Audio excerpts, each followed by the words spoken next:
క్రైస్తవ క్రొత్త గీతంలో 42వ కీర్తన పాడుకుందాం.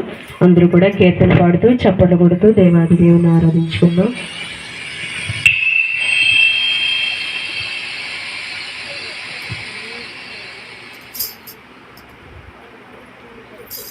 సియోను పాటలు సంతోషముగా పాడుచు సియోను వెళ్ళుదము. సియోను పాటలు సంతోషముగా పాడుచు సియోను వెళ్ళుదము.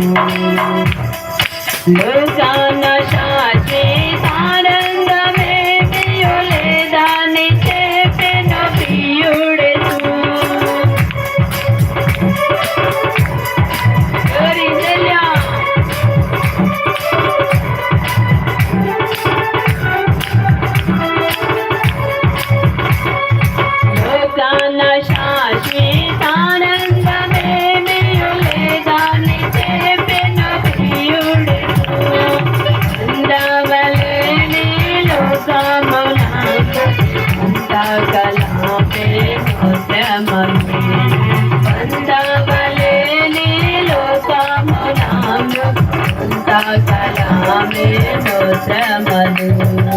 సియోను పాటలు సంతోషముగా పాడుచు సియోను వెళ్ళుదము.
సియోను పాటలు సంతోషముగా పాడుచు సియోను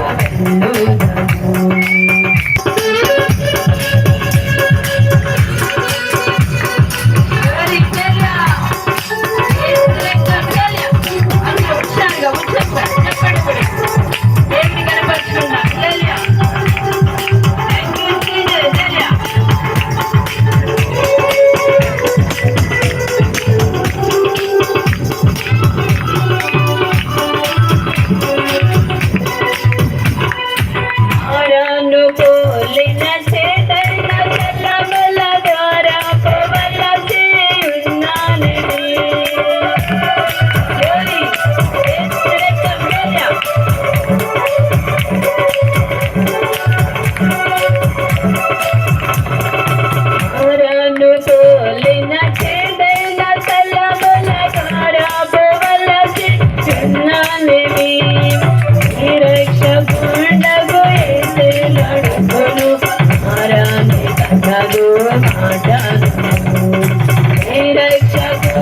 దేవునిలోనే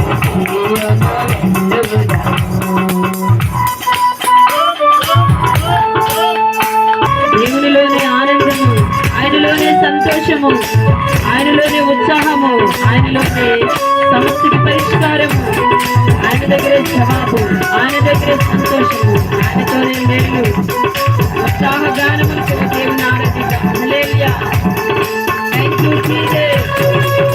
ఆయన ఆరాధించువారిని దేవుడు ప్రేమించే దేవుడు, స్తుతి చేయడానికి ప్రీతికరమైన యాగం. హల్లెలూయా.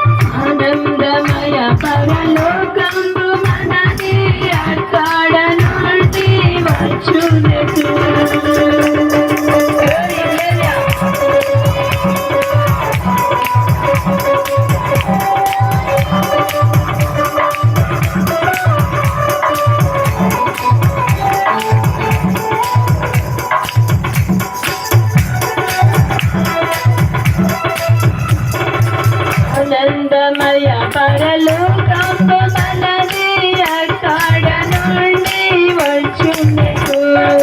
సియోను గీతము సంతుగా కలసి పాడేదము ప్రభు యేసుకు. సియోను గీతము సంతుగా కలసి పాడేదము ప్రభు యేసుకు. సియోను పాటలు సంతోషముగా సియోను సియోను పాటలు సంతోషముగా పాడు సియోను వెళ్ళుదాము పాడు సియోను వెళ్ళుదాము పాడు సియోను వెళ్ళుదాము పాడు సియోను వెళ్ళుదాము పాడు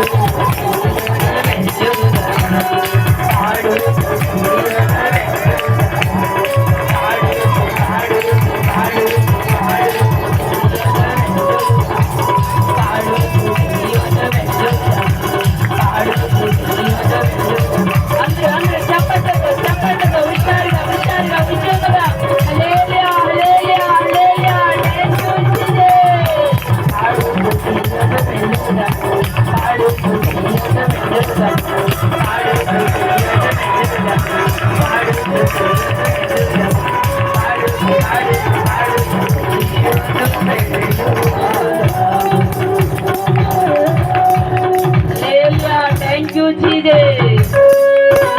Hey, hallelujah.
స్తోత్రండి. మరొకసారి చిన్న ప్రార్థన చేద్దాం. దయచేసి అందరూ కూడా మా కుటుంబం ఈ మధ్యాహ్న కాలం ముందు చక్కని కీర్తన పాడిన అమ్మగారిని అలాగే ఇక్కడ కూడిన ప్రజలను ఉంచమని ఆస్వాదించమని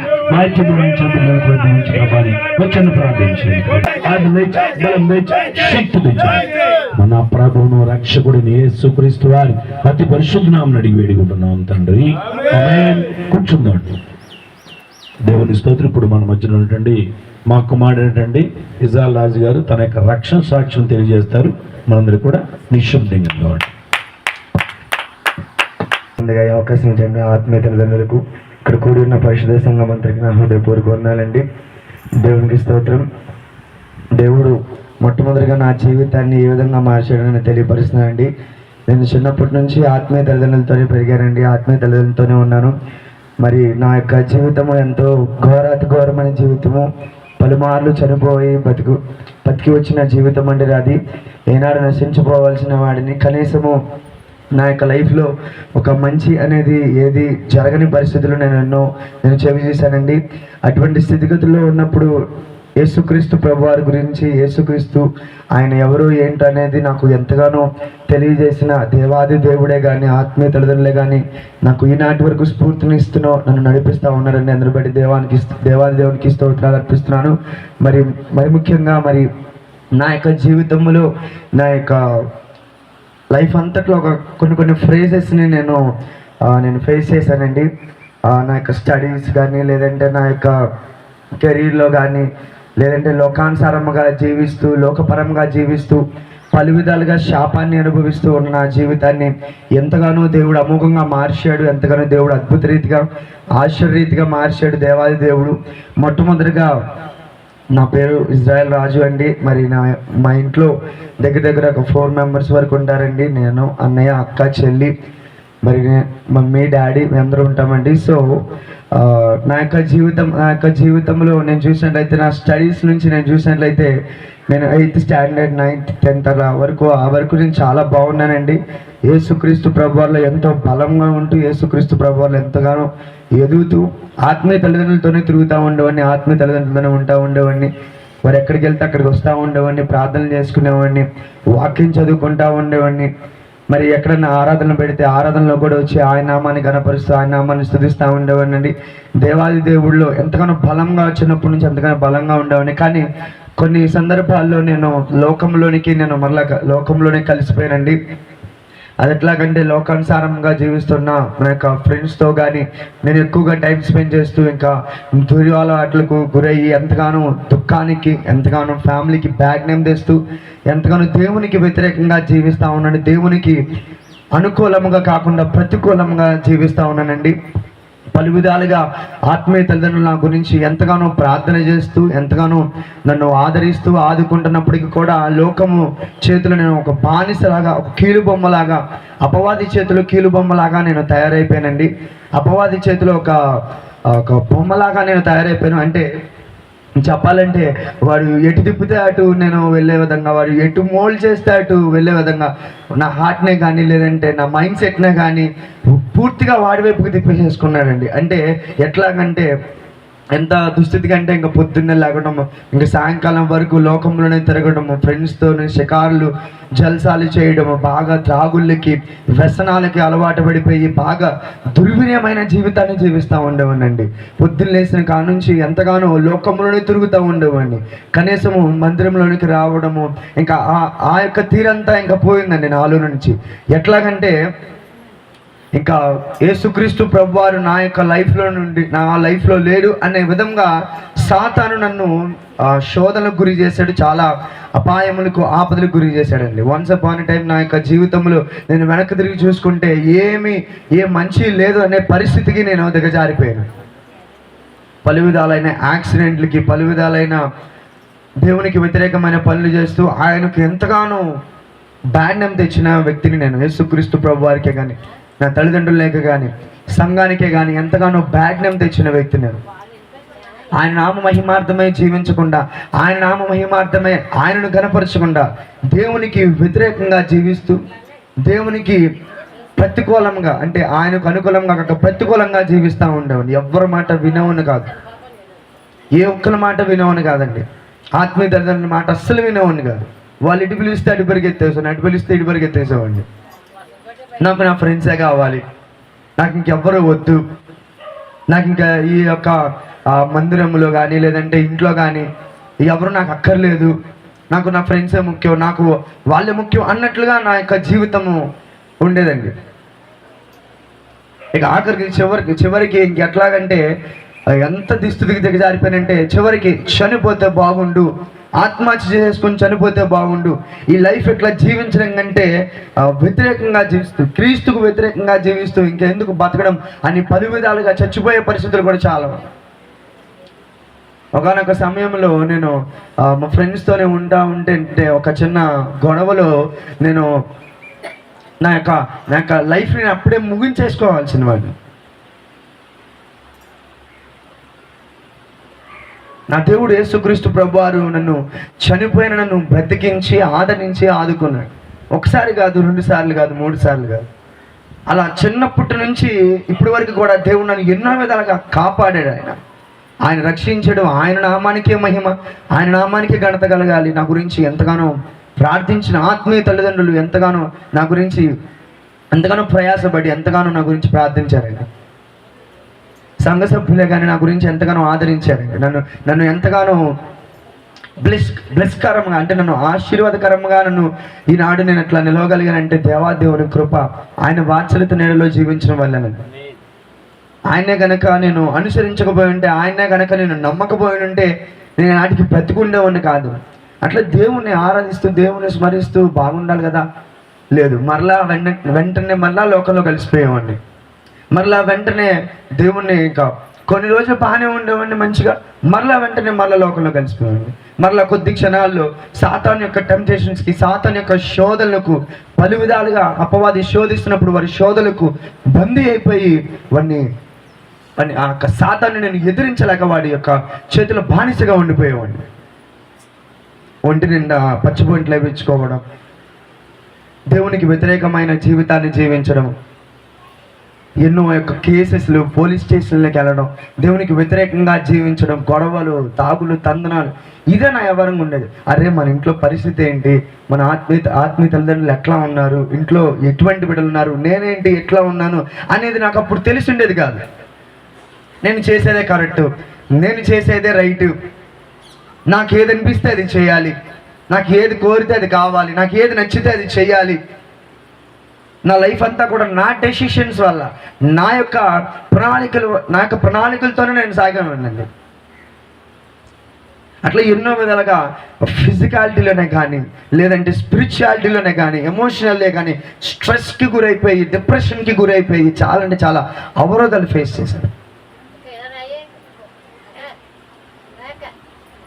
లోకంలో జీవిస్తూ అనారోగ్యంగా ఉంటూ, అనారోగ్య పరిస్థితులను ఫేస్ చేస్తూ, త్రాగి తందనాలాడి లోపల అంతా ఈ యొక్క జీవితం, ఈ యొక్క బాడీ అంతా కొట్టుకుపోయిందండి. మొత్తం సన్నగా పుల్లలాగా సన్నగా అయిపోయాను. నన్ను చూస్తే ఎవరైనా దయ్యంగా వస్తున్నారా, నన్ను చూస్తే ఎవరైనా కాగితాలు ఎరుకుల్లో వస్తున్నారా అన్నట్టుగా ఉండేది నా పరిస్థితి ఇంతకుముందు. ఏ ఒక్క వ్యక్తితో కూడా నేను మంచిగా ఉన్నది లేదు, ఏ ఒక్క వ్యక్తితో కూడా నేను మంచిగా ప్రవర్తిస్తుంది లేదు, ఏ ఒక్క వ్యక్తితో కూడా నేను ప్రేమగా ఉంటుంది లేదండి. ఆ యొక్క మైకులో ఎవరినేమంటున్నానో తెలియదు, ఎవరితో ఎట్లా బిహేవ్ చేస్తానో తెలియదు, ఆఖరికి తల్లిదండ్రులతో, కుటుంబ సభ్యులతో ఎట్లా సంఘస్థులతో ఎట్లా బిహేవ్ చేస్తున్నారో తెలియదు. అన్ని అపవాది యొక్క శక్తుల ద్వారా పీడింపబడింది అవన్నీ. ఒకనొక సమయంలో ఆత్మీయ తల్లిదండ్రుల దగ్గర నన్ను తీసుకెళ్ళి దురాత్మలు పట్టినప్పుడు, దుష్ట శక్తులు నన్ను పట్టినప్పుడు, ఎంతగానో పీడిస్తూ ఉన్నప్పుడు వారిపైన కూడా వ్యతిరేకత చూపుతూ, వారిపైన కూడా ఎంతగానో దేవునికి బాధ కలిగించే వ్యక్తిగా, దేవునికి దుఃఖం కలిగించే వ్యక్తిగా నేను జీవించానండి.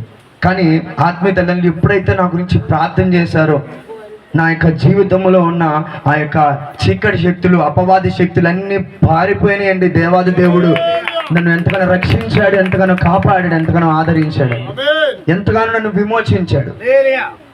ఎప్పుడైతే నేను నమ్ముకున్నానో, ఆయన్ని ఆశ్రయం చేసుకున్నాను, ఆయన్ని ఆధారము చేసుకొని జీవించాను, ఆయన కొరకు బ్రతకాలి, ఆయన కొరకు జీవించాలి అని ఆయనను మాత్రమే నమ్ముకున్నాను నా జీవితంలో. అప్పుడు వెనువెంటనే ఆయన కార్యాలు, ఆయన మహిమను, ఆయన గొప్ప మేలులు జరగడం స్టార్ట్ అయింది.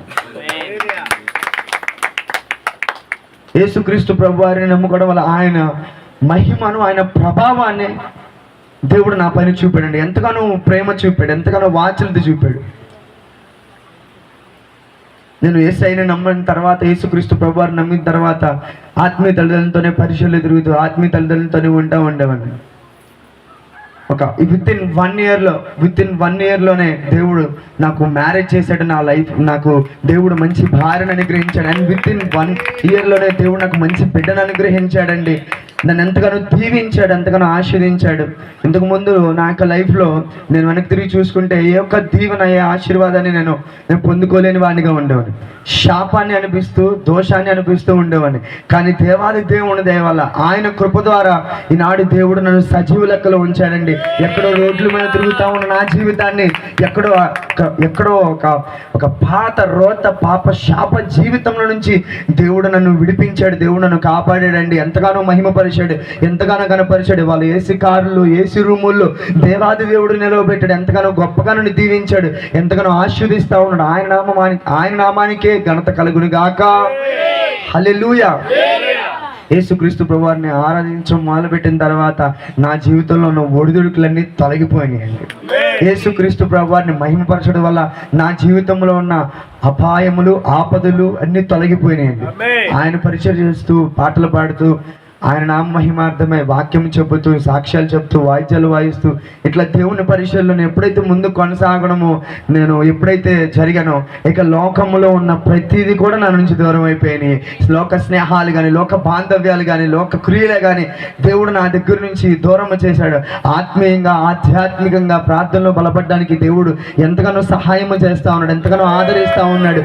ఆత్మీయ తల్లిదండ్రుల ద్వారా ఈనాటికి నేను సజీవ లెక్కలో ఉన్నాను. ఆత్మీయ తల్లిదండ్రుల ప్రార్థన ద్వారా, వాళ్ళు చేసే యొక్క జాగరణ ద్వారా నేను ఈనాటికి సజీవ లెక్కలో ఉన్నాను. సంఘ సభ్యులు కూడా ఎంతగానో నా గురించి ప్రార్థన చేశారు. ఇప్పటికి కూడా దివారాత్రులు నా గురించి ప్రయాసపడతారండి. అందుని బట్టి దేవాదేవునికి స్తోత్రాలు చెల్లిస్తున్నాను. మరి ఎంతగానో మహిమార్థంగా ఆయన నామానికి గంట తెచ్చినట్లుగా నా జీవితాన్ని మార్చాడు. మారా వంటి నా జీవితాన్ని దేవుడు మధురాతి మధురముగా మార్చాడు. ఏనాడు నశించిపోవాల్సిన వాడు, ఏనాడు చనిపోవాల్సిన నా జీవితాన్ని దేవుడు అమోఘంగా మార్చాడు, అద్భుత రీతిగా మార్చాడు. నా దేవుడు యేసుక్రీస్తు ప్రభువారు నిజ దేవుడు. యేసయ్య తప్ప ఈ లోకంలో వేరొక దేవుడు ఎవరు లేరు. ఆయనే నిజ దేవుడు. ఆయన నమ్మిన వారికి దేవుడు నిత్య రక్షణ కలుగజేస్తాడు, పరలోకమందు స్వాస్థ్యాన్ని అనుగ్రహిస్తాడు. ఈ భూలోకమునంత వరకు దేవాది దేవుడు ఎంతగానో తోడుగా ఉంటాడు. ఆయనలోనే రక్షణ ఉంది, ఆయనలోనే మాధుర్యం ఉంది, ఆయనలోనే జ్ఞానం ఉన్నది, ఆయనలోనే సుఖ సంతోషం ఉన్నది, ఆయనలోనే నిత్య ఆనందం ఉన్నది, ఆయనలోనే జీవం ఉన్నది. ఆయనే మన యొక్క జీవితాలకు ఆధారము, ఆశయము కూడా. యేసుక్రీస్తు ప్రభువారే నిజ దేవుడు.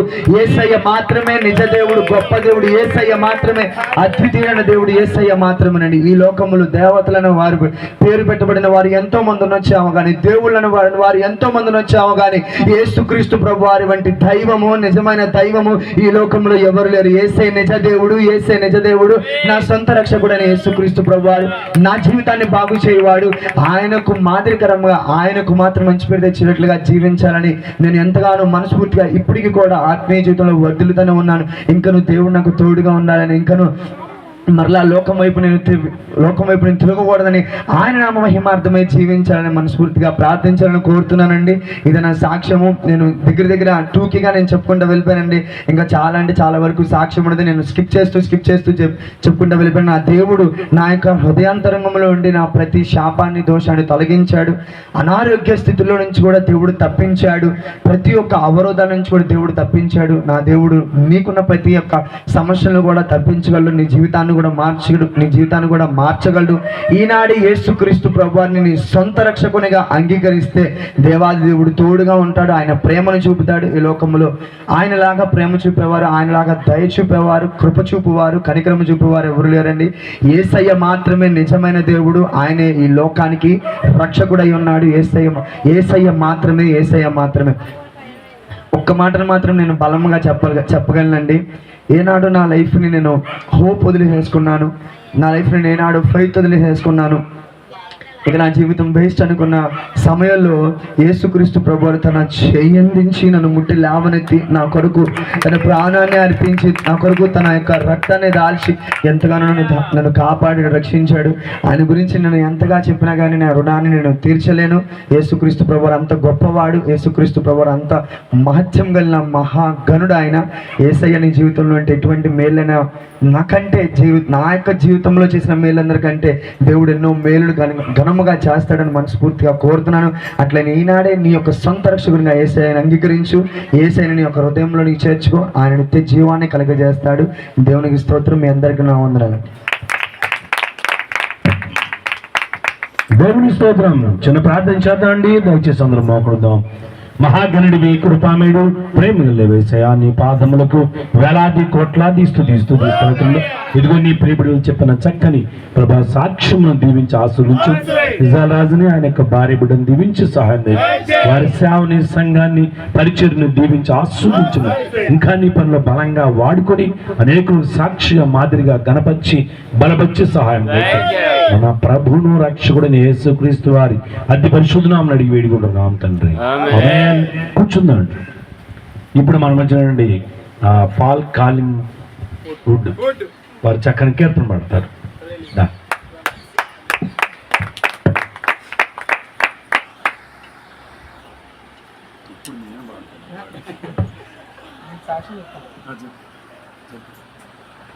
హలో, చక్కని అవకాశం ఇచ్చినందుకు అయ్యగారికి, అమ్మగారికి, సంఘకులకు, సేవకులకు అందరికీ నా వందనాలు.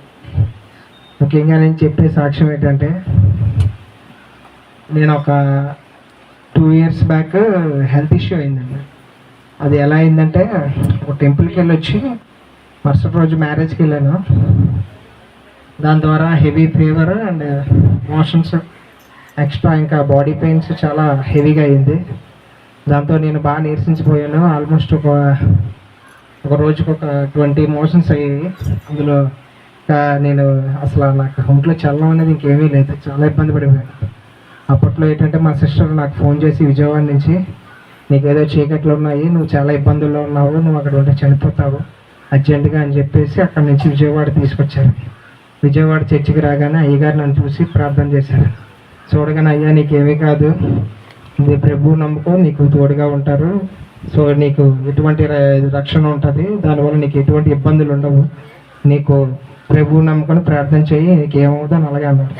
అలాగన్నా ఒక 3 నెలల తర్వాత నేను చాలా సంతోషంగా హ్యాపీగా ఉన్నానండి. అందులోని చిన్న విషయం ఏంటంటే, మనం దేన్నైతే బలంగా నమ్ముతామో అది మనకి తప్పకుండా జరుగుతుంది. ఇంకోటి ఏంటంటే, నమ్ముటాన్ని సాధ్యమవును, ఏదైనా నీకు సాధ్యమవునని యేసయ్య అన్నగారు, అయ్యగారు అన్నారు. నమ్ముట నీ వలన అయితే ఏదైనా నీకు సమస్తము సాధ్యమవును అని అన్నారు. అలాగే నేను నమ్మటం వల్ల నా ఆరోగ్యం బాగుంది. నా గురించి వీళ్ళందరూ ప్రేయర్ చేశారు. చేయడం వల్ల నేను ఇక్కడ నుంచొని సాక్ష్యం చెప్తున్నాను. ముఖ్యంగా అయ్యగారు, అమ్మగారు, సేవకులు, మా అక్క, మా బావ ఎంతో నా ప్రాణాన్ని నిలబెట్టి కాపాడారండి. అంతేకాకుండా ఎన్నో మంచి మంచి కార్యక్రమాలు నా కుటుంబంలో జరిగాయి. రీసెంట్గా మా ఇంట్లో కూడా ప్రేయర్ కూడా పెట్టుకున్నాను. దానివల్ల ఎంతో నాకు మంచి జరిగింది. ఇదే నా నచ్చిన సాక్ష్యం. నాకు స్వస్థత వచ్చి ఆల్మోస్ట్ 1 year అవుతుంది.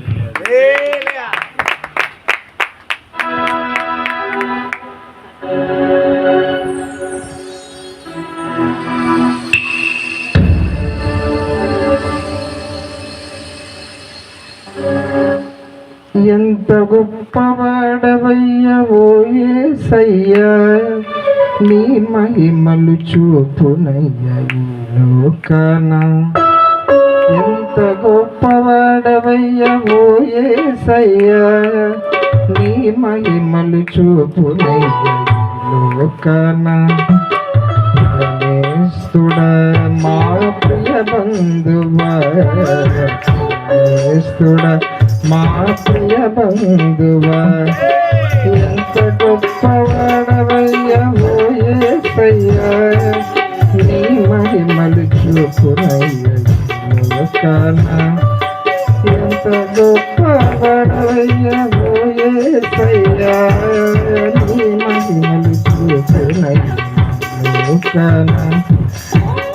యేసుడా మా ప్రియ బంధువా, యేసుడా మా ప్రియ బంధువా.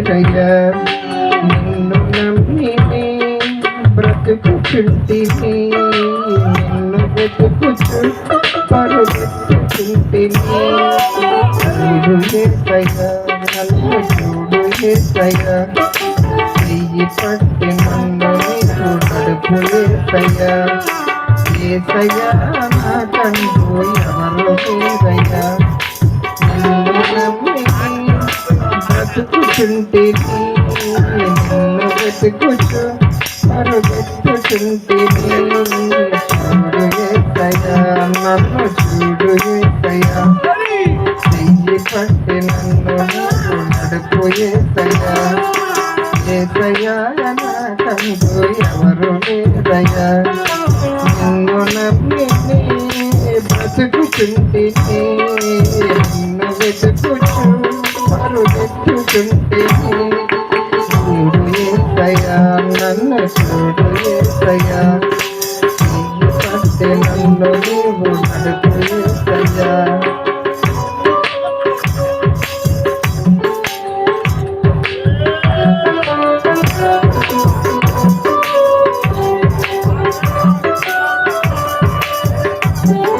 ప్రార్థించేద్దామండి. మరి పాలు గారి కోసం చిన్న ప్రార్థించేయండి. ఆ కుమారుని ఇంకా రాబోయే కాలంలో చల్లగా బలంగా దేవుడు వాడుకొని ప్రభు యొక్క పనిలో అలాగే దేవుని స్తుతించే విషయంలో ఇక్కడ తప్పకుండా ముందుకు సాగాలని చిన్న ప్రార్థించేయండి. అప్పుడైనా యేసు వారు బతికించినందుకు కృతజ్ఞతగా సంవత్సరం క్రితమే చనిపోవలసిన కుమారుని ప్రభు వారు ఎంతగానో స్వస్థపరిచి ఆరోగ్యం ఇచ్చారని కృతజ్ఞతగా చెప్పిన సాక్ష్యం దీవించి ప్రభాని ప్రార్థించాను. అందరూ కూడా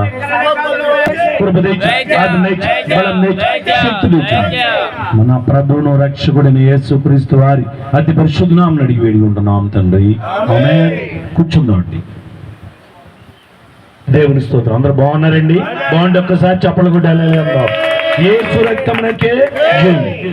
చిన్న ఆ బాగున్నాడు. దేవుని కృపను బట్టి చిన్న వాక్యం ధ్యానం చేద్దాం. పరిశుద్ధ గ్రంథం నుంచి ఆదికాండం 4వ అధ్యాయము. ఆదికాండం 4వ అధ్యాయము 26 వచనం చదువుకుందాం. మరియు షేతునకు కుమారుడు పుట్టెను, అతనికి ఎనోషు అని పేరు పెట్టెను. అప్పుడు యెహోవా నామమున ప్రార్థన చేయుట ఆరంభమైనది. ఆమేన్. ప్రార్థన గురించి 2 మాటలు మనం ఈ మధ్యాహ్నం ధ్యానం చేద్దాం. ఇక్కడ మరి ఈ గ్రామంలో ఒకవేళ చాలామంది ప్రభు భక్తులు ఉంటే ఉండవచ్చు, కానీ మన క్రీస్తు సైన్య సహవాసం తరపున మాత్రం మణి గారిని దేవుడు ఏర్పాటు చేసుకొని సావుకురాలుగా దేవుడు సిద్ధం చేసుకొని ఆ బిడ్డ పట్ల ఎన్నో మేళ్ళు, నిజంగా చాలా గొప్ప గొప్ప కార్యాలు, నశించిపోవలసిన ఆ కుమార్తెను దేవుడు వెతికి రక్షించిన గొప్ప దేవుడు. హల్లెలూయా. ఆ బిడ్డ మొదట్లో వచ్చినప్పుడు ఎప్పుడు కూడా ఏడుస్తూనే ఉండేది. ఆ కుమార్తె కూర్చొని మాట్లాడి అమ్మ బాగున్నావంటే చాలు కళ్ళంటే పడపడబడి నీళ్లు గారిపోయి. అంటే ఆమె ఉన్న మనోవేదన, అన్ని వేదనలో కష్టాలు పడుతూ ఉన్నది. మరి ఆమెతో కూర్చొని ఏమిటమ్మా నీ బాధలు అన్నప్పుడు నిజంగా ఆ మందిలో చాలా విషయాలు చెప్పి ఏడుస్తుంటే వాళ్ళ ప్రక్కన ఉన్నటువంటి అక్కగారు కూడా వచ్చి, ఆ శ్రీదేవి గారు వాళ్ళ బంధువులు కూర్చొని అయ్యా ఈవిడ పరిస్థితి ఏంటి, ఎప్పుడు కూడా దుఃఖపడుతుంది, కష్టాలు బాధలు. నిజంగా ఎప్పుడైతే ప్రభులోకి వచ్చి బలంగా నిలబడటం వల్ల దేవుడు ధైర్యం ఇచ్చాడు, ప్రతి సమస్యను కూడా ఎదుర్కొన్నారు. ఈ రోజున క్షేమంగా హ్యాపీగా ఉన్నారని ఇందాక సాక్ష్యం చెప్పారు. హల్లెలూయా. అయితే అవన్నీ చెప్పుకునే సమయం లేదు, కానీ మరలా నేను చెప్తే ఆ కుమార్తె చాలా చెప్పింది. తర్వాత నిజంగా ఈ రోజు వరకు కూడా దేవుడు ఆమెను క్షేమంగా, ఆమె కుమార్తెని అలాగే తల్లి గారిని క్షేమంగా ఉంచారు. అంతేకాకుండా నశించిపోవాల్సిన ఆ కుటుంబాన్ని దేవుడు వెతికి రక్షించి క్షేమంగా ఇప్పటి వరకు ఉంచారు. హల్లెలూయా. మరి అంతేకాకుండా దేవుడు ఆ బిడ్డని మరి ఈ గ్రామంలో స్వార్థ పని చేయడానికి కూడా దేవుడు ఆ బిడ్డని ఎన్నిక చేసుకున్నందుకే చాలా చాలా సంతోషిస్తున్నాం. దేవుడు ఆ బిడ్డని దీవించి ఆస్వాదించను గాక. హల్లెలూయా. యవన ప్రేమలో దేవుని సేవ చేయటువంటి ఆషామాషి కాదు.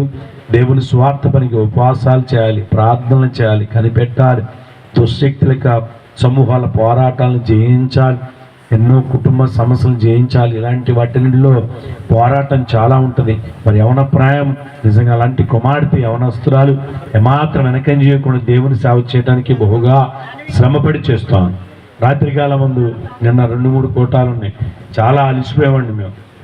అలసిపోయిన పరిస్థితుల్లో మళ్ళీ ఇక్కడికి రావడానికి తెల్లారగంటలు లెగాలి, లేస్తేనే కానీ పని అవ్వదు. 4 గంటలకు 5 గంటలు లెగాలి. మరి 5 గంటలకి 4 గంటలకు లెగటానికి అసలు బాడీ సహకరించట్లా. ఎలాగైతే నేను బద్ధకంగానే 7 గంటలు లేచాను, 7 గంటలు లేచి స్టార్ట్ అయ్యి వచ్చాం.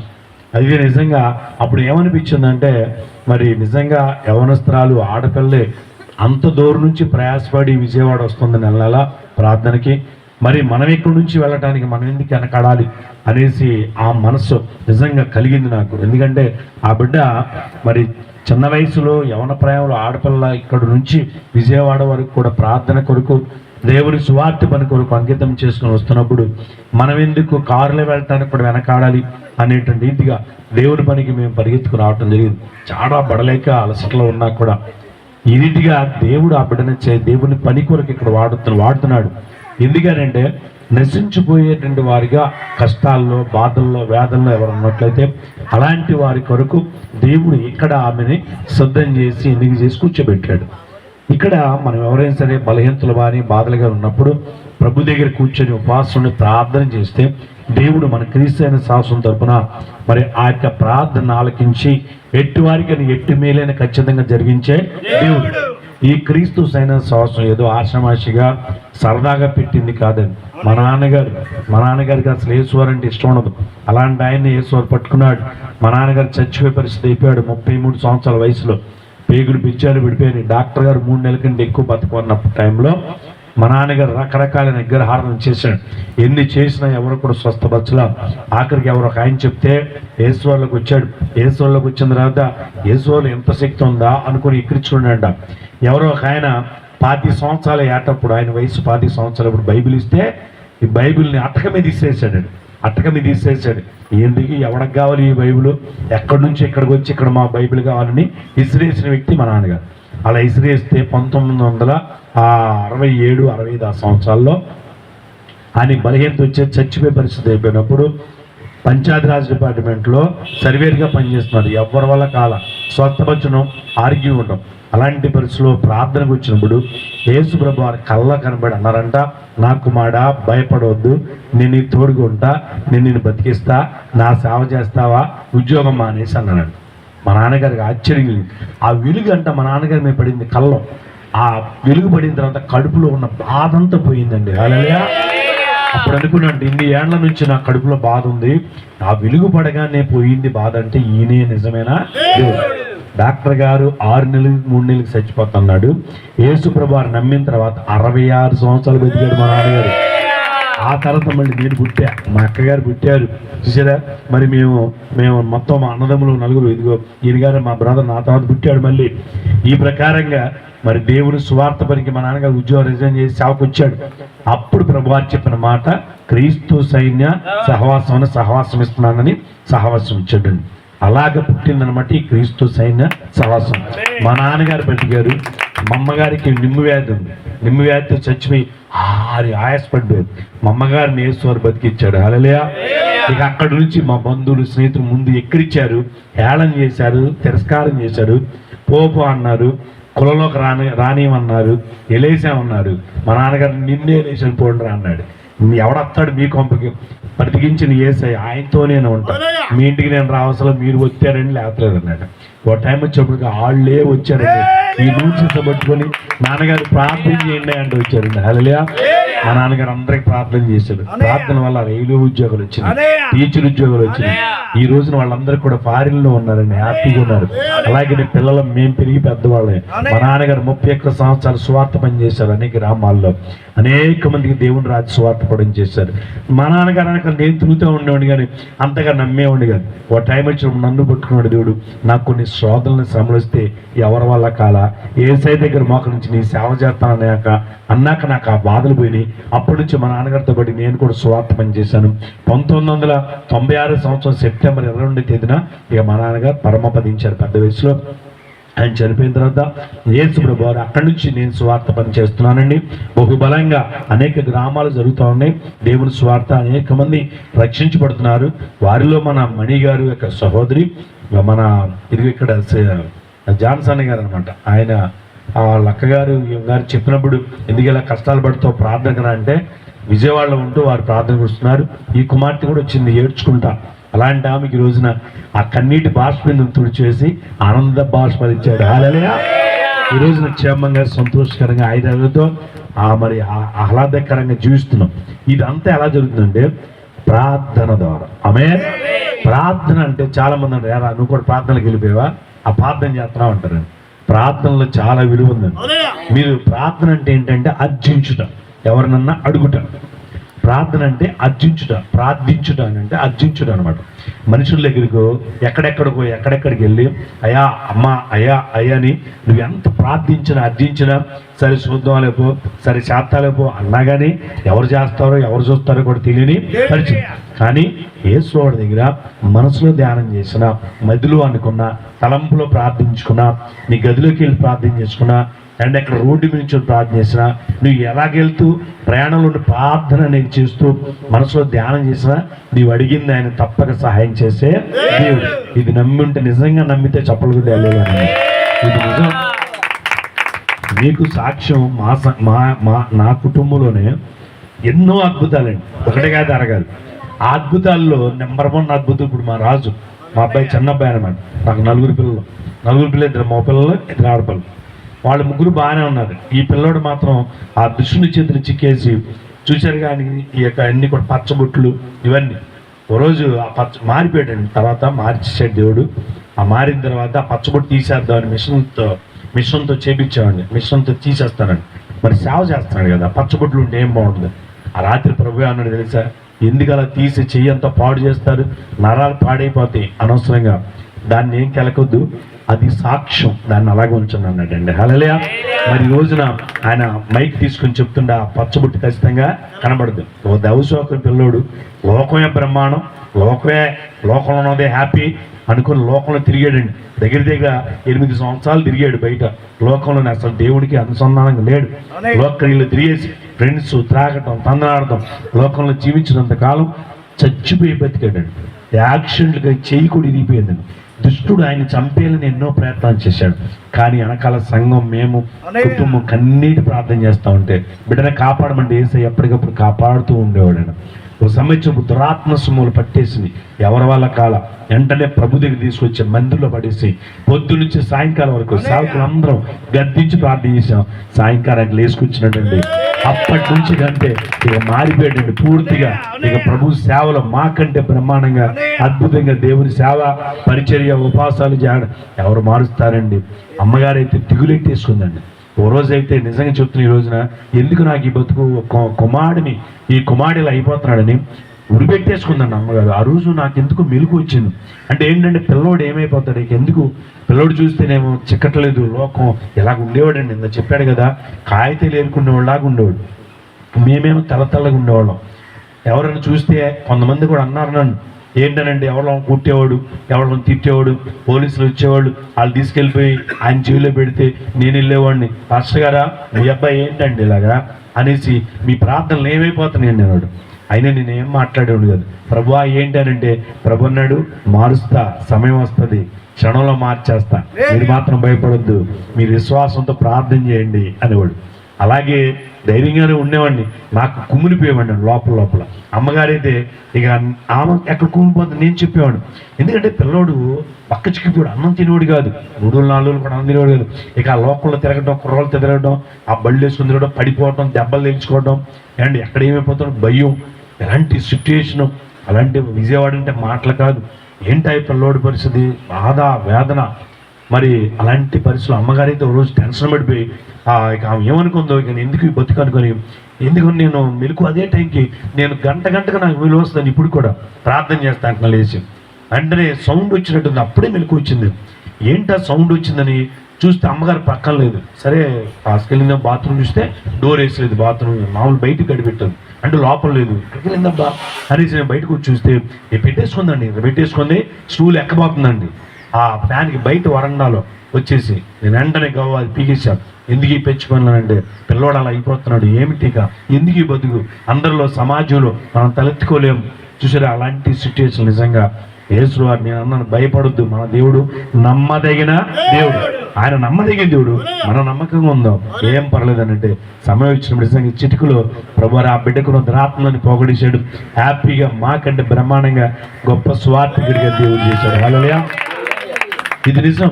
చక్కగా ఈ రోజున వివాహం చేసుకుని హ్యాపీగా మాతో పాటుగా ఆయన దేవుని పని చేస్తాం. ఇలాంటి అద్భుతాలు ఇలాగే ఎంతమంది తల్లుల కడుపులు ఆయన సంతోషపరుస్తున్నా తెలుసా? ఎంతమంది తల్లుల కన్నీళ్లు, తండ్రుల యొక్క బాధ వేదన యేసు ప్రభువు తీరుస్తున్నాడండి. విజయవాడలో చర్చికి చాలా మంది వస్తుంటారు. ఆ వచ్చిన వాళ్ళందరూ కూడా కుర్రోళ్ళు, యవనస్తులు, సగం మంది యవనస్తులు ఉంటారు.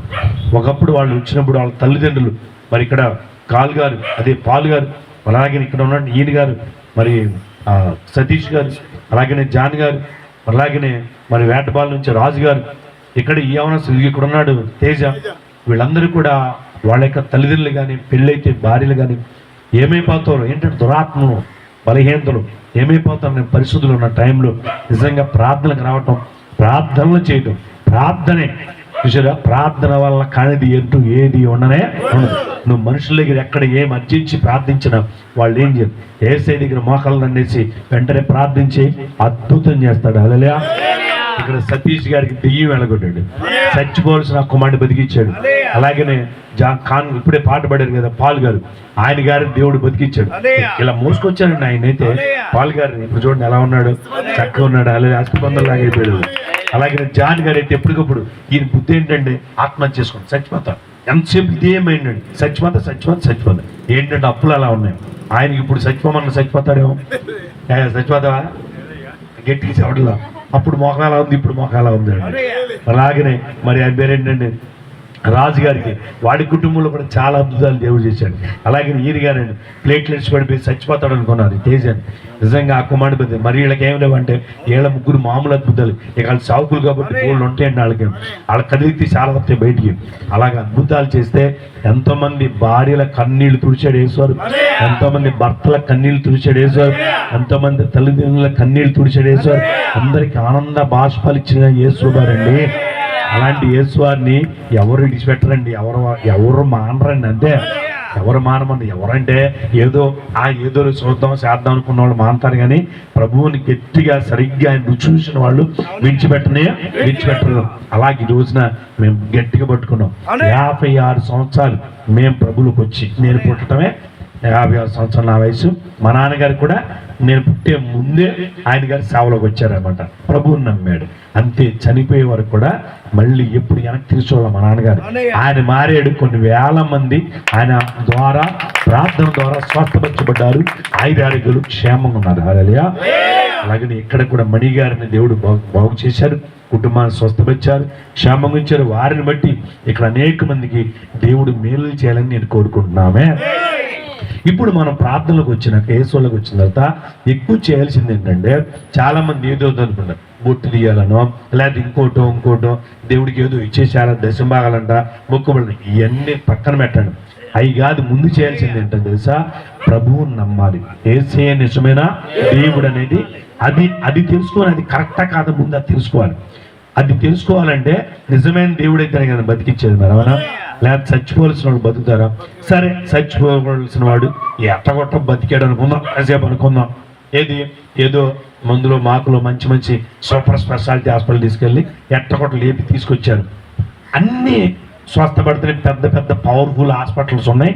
హాస్పిటల్ ఎందుకండి అని అంటారు. ఓకే సార్, తాగుబోతుండి మార్చగలరా? తిరిగిపోతుండి మార్చగలరా? వ్యసనాలు డ్రగ్స్ ఉన్న వాళ్ళని మార్చగలరా? అది ఏ హాస్పిటల్ అన్నా చేస్తారా? చేయలేక కట్టేసేసి కొట్టేసేసి రకరకాలు చేసేవాళ్ళు ఉన్నారు. ఇంజక్షన్లు వేసి చంపేస్తారండి. కానీ అలాంటి వాళ్ళందరినీ యేసయ్య మాత్రమే మారుస్తున్నాడు. ఇది సాధ్యమైంది అని అంటే ఆయన ఎవరై ఉండాలి? దేవుడు. అందులోటి చప్పలు కూడా వెళ్ళాలండి. ఇప్పుడు అక్కడే ఉన్నాడు క్రీస్తు అయ్యారు అంటారు, తల జుట్టు ఆయన. ఈయన ఊళ్ళో మందు చేస్తా లేపాడంటే కత్తి లేపుతాడు, స్తంభాలు ఊపేస్తాడు. ఆ వీధులు ఎవరు రాకూడదు, అంత రౌడీ అండి, మామూలుడి కాదు. వాళ్ళ అమ్మగారు ఏడిసేది, ఇదేంటయ్యా అని. ఒక సమయం వచ్చిన కుర్రోడప్పుడు నిజంగా వాళ్ళ ఆవిడ గడగడ ఉనికేది, ఎదురుగా రావటాయి. అంత కింగులాగా ఉండేవాడు మనిషి. వాళ్ళు అలాగే మేస్త్రి గారు, మరి వడ్డ మేస్త్రి, బాగా డబ్బులు ఇచ్చి డబ్బులన్నీ ఎడిపోయేసేవాడు తాగుడు. ఇలాంటి పరిస్థితులు ఆఖరికి తాగి ఏమైంది తెలుసా, గుండె బలహీనత వచ్చింది. గుండెకి ఏమైందో తెలియదు. డాక్టర్ గారు చూశానంట, నువ్వు అయిపోతావు అన్నట. అయిపోతావు అంటే ఏంటి? అయిపోతావు అన్నాను అర్థం. ఇంకొకసారి వచ్చిందంటే అయిపోతావు, సంవత్సరం లోపే నీ టైం అన్నాడు. ఇప్పుడు ఏం చేయాలి? తిరుగుతున్నాడు, ఇక బెజవాళ్ళని తిరుగుతున్నాడు అన్ని హాస్పిటల్. అదే టైంలో మేము ఒక ఊరు వెళ్ళడానికి మా కారు ఉంది, ఫియట్ కారు ఉంది, ఆ బంకులో ఎక్కినాం. ఈ లోపల డాక్టర్ అంట ఏదో బ్లడ్ ఏదో తీసామని టాబ్లెట్కి ఏదో తెచ్చినట్టున్నాడు. వచ్చాడు, అయా ఇదే పరిస్థితి, హాస్పిటల్కి వెళ్ళి వచ్చాను. డాక్టర్ గారు నన్ను ఇలా ఇక ఈసారి అయితే చచ్చిపోతాను. ఎప్పుడు హాస్పిటల్ జేబులో టాబ్లెట్ పెట్టుకోండి, అది రాగానే వెంటనే వేసుకోలే చచ్చిపోతాడు. ఈసారి అయితే చచ్చిపోతున్నాడు. అలాగే అయిపోయింది దాని పరిస్థితి. ఏంటో తెలియదు, తాగుతున్నాడు ఇక బాగా. తాగుపూడు అంటే తాగుడికి పుట్టినీళ్ళు అనమాట. ఆ ఊరే పుట్టినీళ్ళు. ఎంత పిల్లడు కూడా తాగేస్తాడండి. వాళ్ళ అమ్మ నాన్న కూడా ఏమన్నారు, అట్లా అలవాటు చేస్తాడు. ఎందుకంటే వాళ్ళ అమ్మ నాన్న కూడా పక్కన తాగుతారు. ఇంట్లో కనుక చికెన్ ముక్కలు కనుక ఎట్ట తింటారో ఫ్యామిలీ మొత్తం, అక్కడ ఊరు మొత్తంలో ఫ్యామిలీ అంతా కూడా అట్టక తాగుతారు అక్కడ పెట్టుకొని. నిజంగా అలాంటి ఊళ్ళో పుట్టింది ఆయన. గుండె బలహీన అయిపోయాడు. సరే నేను అన్నను భయపడొద్దు అనేసి అక్కడే కారు నుంచి చేసి ప్రార్థనేసి ప్రభువుని నమ్ముకో, ఎంతో బాధపడుతున్నారు మీ ఇంట్లో వాళ్ళు కూడా, ఆ త్రాగుడు మానేసి అన్న. ప్రార్థనకు వస్తానయ్యా అన్నాడు. వచ్చాడు ప్రార్థనకి. ఎన్నేళ్ళు అయిందా ఇప్పటికి? 23 సంవత్సరాలు. ఇప్పటికి ఆయన వచ్చిందా? టాబ్లెట్ జేబులో ఉందా? చూడే సతీష్ రొట్టెక్సి 23 సంవత్సరాలు మళ్ళీ ఆ రోగం రాలా, హాస్పిటల్కి వెళ్ళా. ఇప్పటికి బ్రహ్మాండంగా పనిచేస్తారు. చూస్తున్నాడు పొద్దు నుంచి. ఇలాగా ఈశ్వరు ఎంతమందిని ఇక్కడ అందరిని అలాగే బతికించాడండి. ప్రియులారా, ఇలా చెప్పుకుంటూ వెళ్తే ప్రార్థన వల్లనే కానీ మరి దేని వల్ల ఏది. నేను కూడా మనందరూ ప్రభువుని నమ్మిన మనం ఎలాగ ఉండాలంటే ప్రార్థన ఎక్కువ చేయాలి, ప్రార్థనకి సమయం ఇవ్వాలి. కొంతమంది ప్రార్థనకి సమయం ఇవ్వరు. బైబిల్ గ్రంథంలో రోజు అండి, బైబిల్ గ్రంథంలో ప్రార్థన ద్వారా మేలులు పొందుకున్న వాళ్ళు చాలా మంది ఉన్నారు. ప్రార్థన చేయక ఉన్నాయన్నీ కూడా కోల్పోయి బాధకు పడిన వారు చాలా మంది. సరే మీకు అందరికీ ఏమనిపిస్తుంది అంటే, సరే బైబిల్లో చెప్తున్నారు కదా, బైబిల్ ఏమన్నా చరిత్ర అవన్నీ అప్పుడు అనుకోవచ్చు. మనం ఇప్పుడే చెప్తానమాట. బైబిల్ సంగతి దాకా వెళ్తున్నాం. ప్రార్థన ఎప్పుడు స్టార్ట్ అయిందంటే కొన్ని వేల సంవత్సరాల క్రితం ప్రారంభమైంది. కానీ ఇప్పుడు అంటారు ఈ మధ్య వచ్చింది ప్రార్థన అంటారు. కాదు, ఈనోష్ అనేటువంటి ఆయన ప్రార్థన ప్రారంభించారు. ఎప్పుడంటే 6000 సంవత్సరాల క్రితమే ప్రార్థన ప్రారంభించారు. అప్పటి నుంచి ప్రార్థనలు నడుస్తున్నాయి. హల్లెలూయా. అప్పటి నుంచి ప్రతి ఒక్కరు కూడా ప్రార్థన చేస్తారు. ఎందుకు ప్రార్థన చేయాలంటే సమస్యను జయించడానికి ప్రార్థించారు. ఎర్ర సముద్రం అడ్డం వచ్చినప్పుడు దాన్ని అవతలొడ్డికి వెళ్తానికి వీళ్ళ దగ్గర పడవల్లో, ఫ్లైట్లో, స్టెమ్మర్లో, దొంగల్లో అంటే అసలు ఏమీ లేవండి. ఎలా వెళ్తారండి జనం? వెనక నుంచి పరోరాజు వస్తున్నాడు, గుర్రాలు రథాలు వేసుకొని చంపేటాకి వెళ్ళాను. వీళ్ళు 6 లక్షల మంది జనం. ఎన్ని షిప్పులు పెడితే 6 లక్షల మంది అవతలకి వెళ్తారు మీరు చెప్పండి. కానీ మోషే గారు సర్వ సమాజం అందరూ 6 లక్షల మందిని మోకాళ్ళు అయింది అన్నాడు. 6 లక్షల మంది మోకాళ్ళు వేసి ప్రార్థన చేయించాడు. ఆయన ప్రార్థన చేశాడు. ఇప్పుడు మమ్మల్ని ఏం చేయమంటావు దేవా అని ప్రార్థన చేస్తే దేవుడు అన్నాడు, ఎందుకయ్యా బాధపడతారు? నీ చేతిలో ఏముంది? నా చేతిలో కర్ర ఉందయ్యా. కర్ర తీసుకుని సముద్రం దగ్గరికి వెళ్ళి సముద్రాన్ని కొట్టు అన్నాడు. ఏది కుక్కను కొట్టినాడు, సముద్రం కొట్టాలంట. వెళ్ళి సముద్రం కొట్టగానే సముద్రం 2 పాయలు చేయన్నాడు. కర్రతో పాయలు చేయగానే అక్కడి నుంచి ప్రభు అన్నాడు ఈ మీరు వెళ్ళి పడుకోండి అన్నాడు. ప్రార్థన చేశారు, నేను చెప్పింది చేశారు. ఇంట్లోకి వెళ్ళి ఎవరికాళ్ళు గుడారాలు పడుకున్నాడు, గుడారాలు వేసుకున్నాడు. వీళ్ళు పడుకున్నారు. పొద్దున్న లేచి చూశారు కల్లా ఈయన ఎక్కడైతే కొట్టాడో, ఎక్కడైతే 2 పాయలు చేశాడు కర్ర పెట్టి, అక్కడ 6 నెలలు అయిపోయి సముద్రం 2 పాయలు అయ్యిందండి. అంత ఆశ్చర్యం అండి. ప్రార్థన ద్వారా చూసా సముద్రమే పాయలైపోయి 6 నెలలు కనబడిందంట. ఎలా జరిగింది ఇదంటే ఆ రాత్రి అంతా తూర్పు గాలి వచ్చిందండి స్పీడ్గా. ఆ గాలికి ఇలా పాయలైపోయిందంట. గాలికి పాయలవుతాయి నీళ్లు తక్కువ, కానీ సముద్రం పాయలేందంటే దేవుడు చేసిందండి. అంటే ఆయన నిలబెడిచాడు. అంతే అవతల ఒడ్డుకి క్షేమంగా వెళ్ళిపోయాడు. హల్లెలూయా. దేని ద్వారా జరిగింది ఇది? ప్రార్థన ద్వారా. నమ్మిలుంటే చప్పలు కూడా ప్రార్థన ద్వారా. మా నాన్నగారు ఆయనకి ఒక ఆవిడికి అండి రోగం తగ్గింది. ఆయన గారికి టీబీ వ్యాధి, పేగులన్నీ బెజ్జాలు పడిపోయి ఊపిరితిత్తులు పాడైపోయి పురుగులు కూడా పట్టేసి మంచం మీద ఉన్నాడు. అలాంటి ఆయనకి టీచర్ గారు ఆయన. అలాంటి ఆయనకి నాన్నగారు ప్రార్థన చేస్తే ఆయనకి ఆ రోగం తగ్గిపోయింది ప్రార్థన ద్వారా. ఎప్పుడు నేను ఇంత పిల్లడప్పుడండి విజయవాడ అంతా కొండ ప్రాంతాలు అనమాట. అప్పట్లో ఆ నీళ్ళు ఎప్పుడు 1970 ఆ ప్రాంతంలో అనమాట.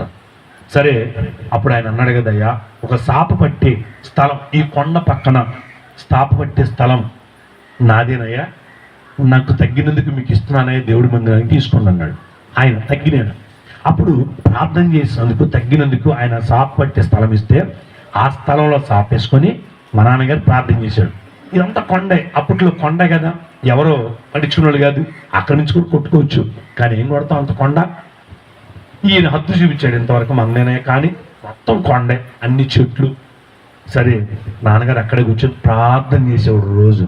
ప్రభువా, నాకు 2 ఎకరాల పొలం ఉంది మా ఊర్లో, అక్కడ 12 సెంట్ స్థలం ఉంది, ఉద్యోగం ఉంది, మానేసి వదిలేసామన్నావు, వదిలేసా, బోల్డ్ లాభం ఉంది, నాకు లాభాలన్నీ వదిలేసా, నా ప్రాణం బతికించినందుకు, పేగులు పెంచాలి అయితే బతికించినందుకు నీ సావుకు వచ్చి ఇక్కడికి రమ్మన్నావు. ఇక్కడ ఈయన గారి స్వస్థపచ్చావు నా ప్రార్థన ద్వారా, ఇక్కడ సాప్ అంత స్థలం ఇచ్చావు, ఇదా 2 ఎకరాల పొలం వదిలేసైతే ఇది ఇచ్చావు నాయన.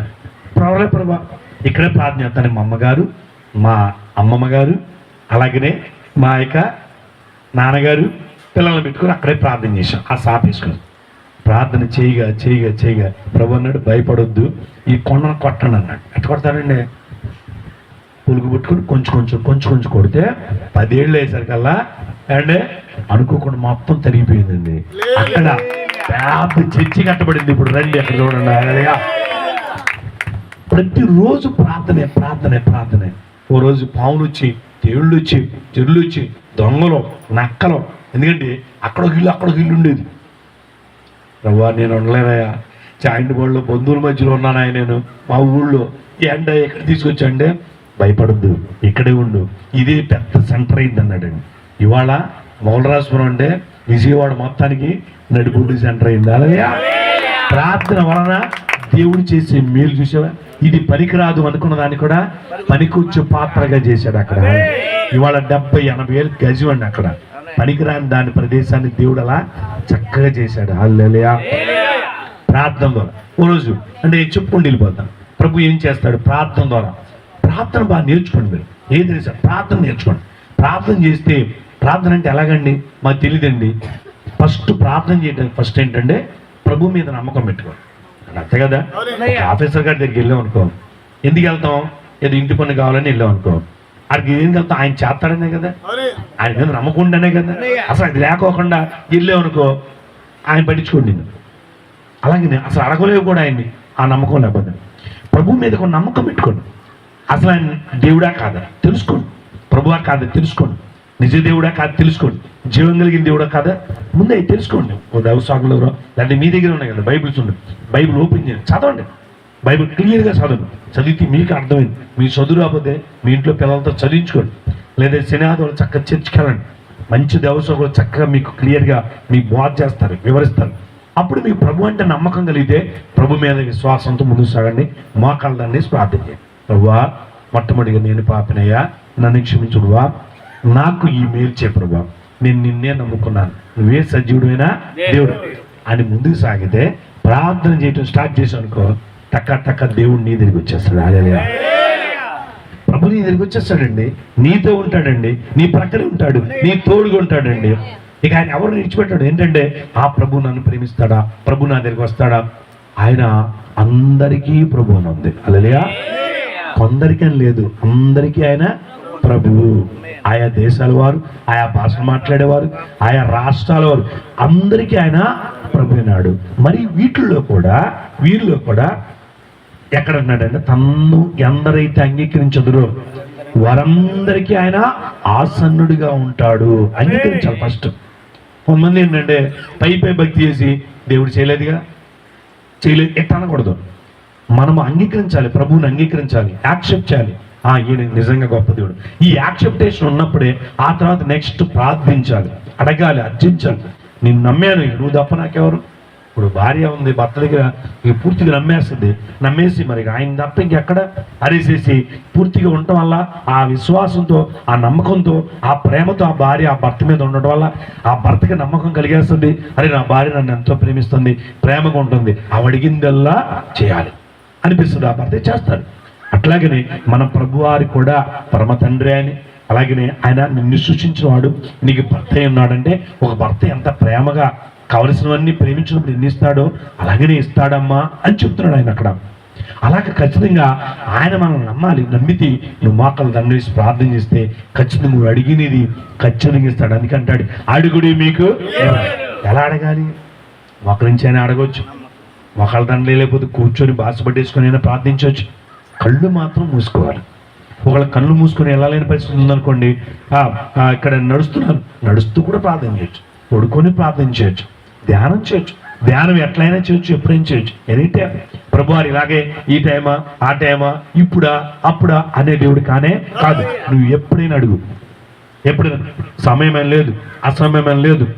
ఖచ్చితంగా ఏ సమయమైనా సరే, ఏ కాలమందైనా సరే ఆయన మన ప్రత్యక్షమయ్యే దేవుడు అని రాయబడింది. హల్లెలూయా. ప్రార్థన ద్వారా ఓ రోజండి అమ్మగారు, నేను అంటే ఆ ప్రార్థన చేస్తున్న చర్చలో నీకు నేను ప్రార్థన చేస్తున్నాను. అమ్మగారికి మేము అప్పటికి ఏదో కోటంకి వెళ్ళి వచ్చాం, బాగా అలసిపోయాను. సరే ప్రేయర్ చేసుకుందాం అనుకున్నాం. ప్రార్థన చేస్తుంటాను, అమ్మగారు పడిపోయిందండి. పడిపోయింది చేస్తూ నేను ఏంటా పడిపోయిందని నేను చూసి నేను ప్రార్థన ఆపేసి దగ్గరికి వెళ్తే ఒళ్ళంతా సోట్ల పట్టేసి చాలా జాగ్రత్త తడిచిపోయింది. నువ్వు ఏసీ ఆడుతాను కానీ ఆవిడికి అసలు చోట్ల కారిపోతున్నాయండి. భయం వేసింది, ఏదో అయిపోయింది, ఇలా పడిపోయింది. అనేక చాలా పడిపోయింది ఒళ్ళు. అంటే హార్ట్ ఏదో తేడా వచ్చింది. ఇప్పుడు ఏం చేయాలి? పిల్లలు లోపల ఉన్నారు ఇంట్లో. ఇప్పుడు అందరికి ఫోన్ చేసేలోపు ఇప్పుడు ఏమైద్దో వెంటనే ఏం చేసి, కాదు నాకు మంచి విశ్వాసం ప్రార్థన అంటే, వెంటనే చేసి ఏస ఈ ఛాతీ మీద కొబ్బరిని పట్టుకొని ఏసతో ప్రార్థన చేసి గద్దించి, ఇప్పుడు నేను పిల్లలు చేసే టైము లేదా అంబులెన్స్ వచ్చే టైం, ఈ టైంలో ఏమైందో తెలియదు, చూద్దాం, ప్రే చేయాలి. నమ్ముట నివలతన మన సమస్తము విశ్వాస సహితమైన ప్రార్థన రోగిని అందుకనే ఉన్నవాడు అన్నాడు, ఒక ఊరు వెళ్దాం.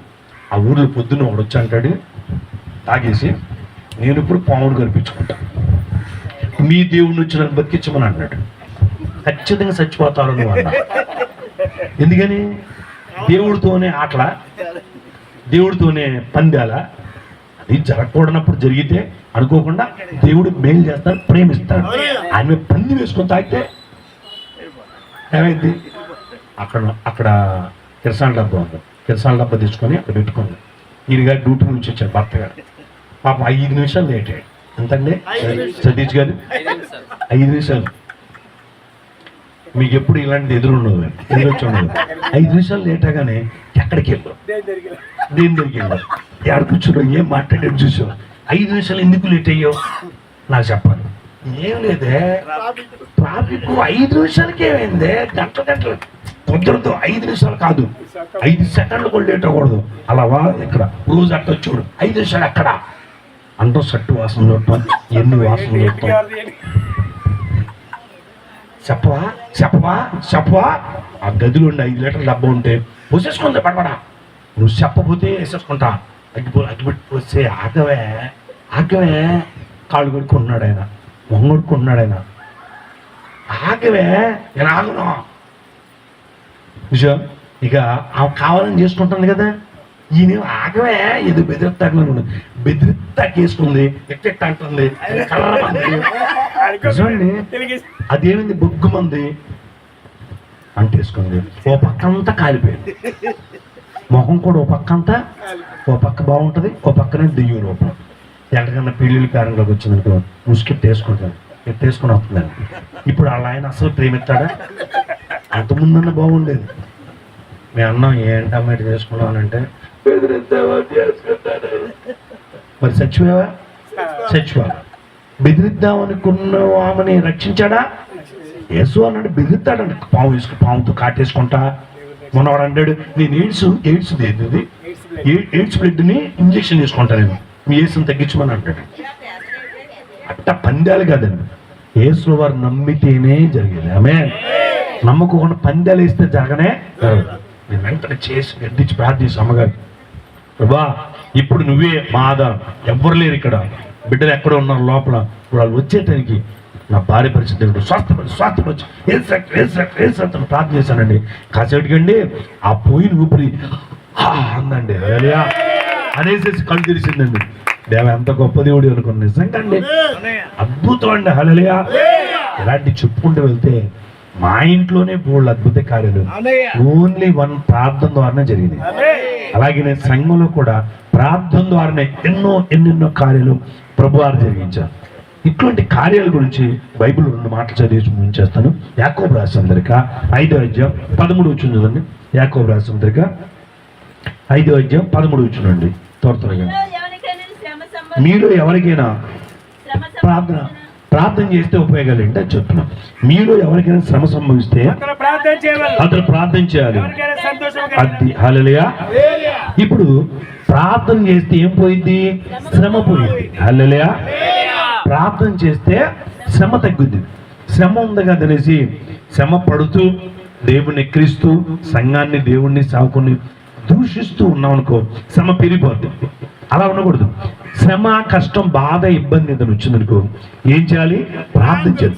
ప్రార్థన చేస్తే వెంటనే ఆ శ్రమను దేవుడు తీసేస్తాడు. హల్లెలూయా.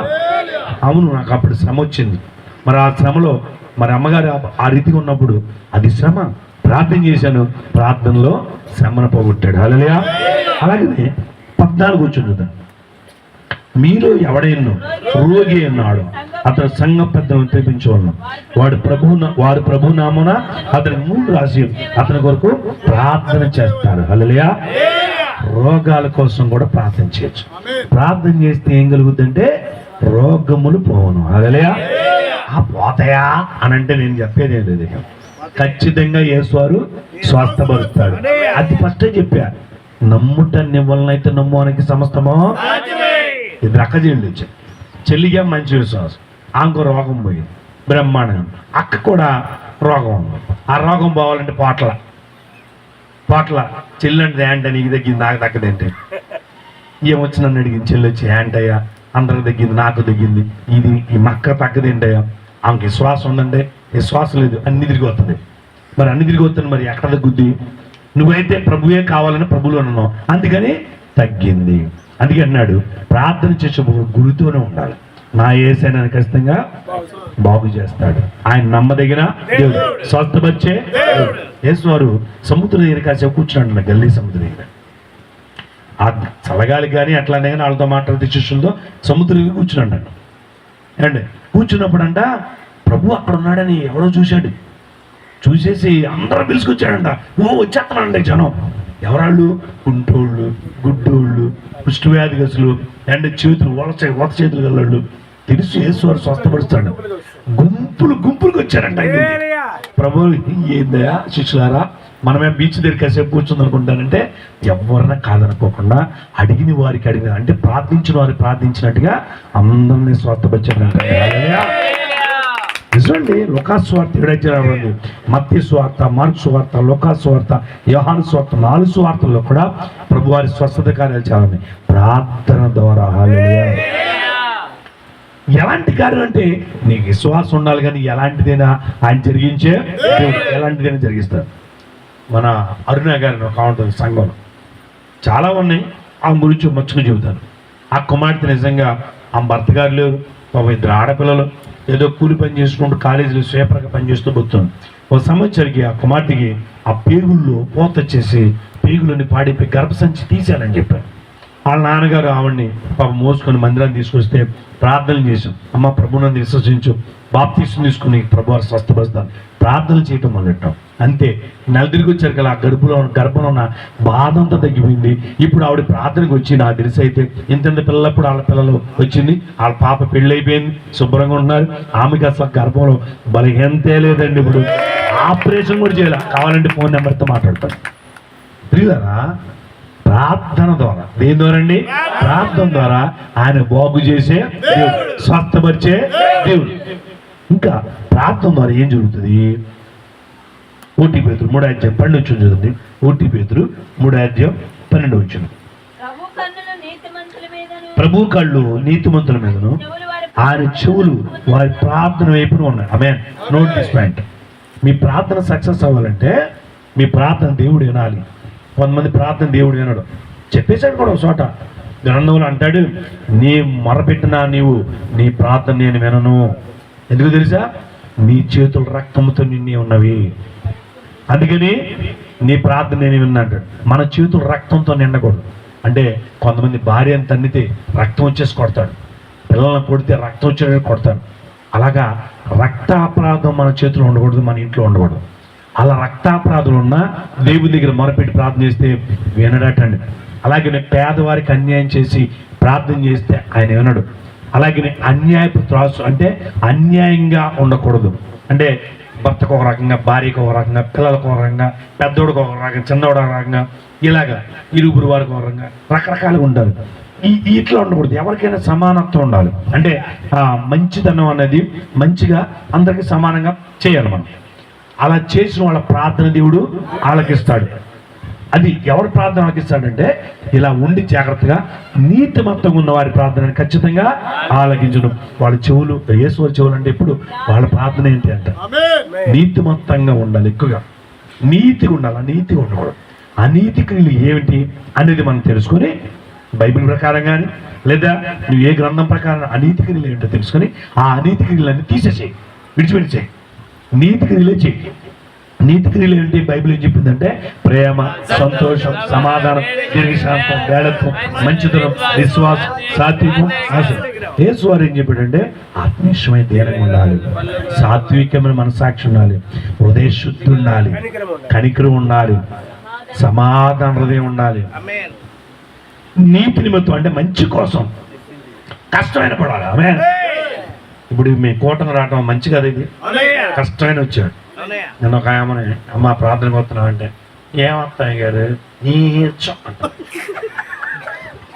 అంటే ఆమె అక్కడి నుంచి నడుచుకుంటూ రావాలా? ట్రైన్ టికెట్ తీసుకుని ట్రైన్లో కూర్చొని చాలా తీసుకొస్తుంది. మళ్ళీ అక్కడ బయట దిగ్గానే ఆటోలు ఉంటే మళ్ళీ ఇక్కడికి వస్తే ఇంటి ముందు దిగుద్ది ఆటో. అవునా? ఈ మాత్రానికి కొంతమంది చూడండి ఎంత నీచం అంట. నీతి నిమిత్తము నీచం అయినా సరే, బాధ అయినా సరే, ఎండైనా సరే, వానైనా సరే. మన బ్రదర్ ఫోన్ చేశాడు మన రాత్రి సతీష్ గారు, అదే డేవిడ్ గారు. అయ్యా మరి వస్తున్నారా అన్నాడు. వస్తున్నావయ్యా అన్నాడు. ఏం వస్తున్నాయా? అన్ని వర్షాలు, ఏం వర్షాలు వస్తున్నాయా మరి ఎట్టా అన్నాడు.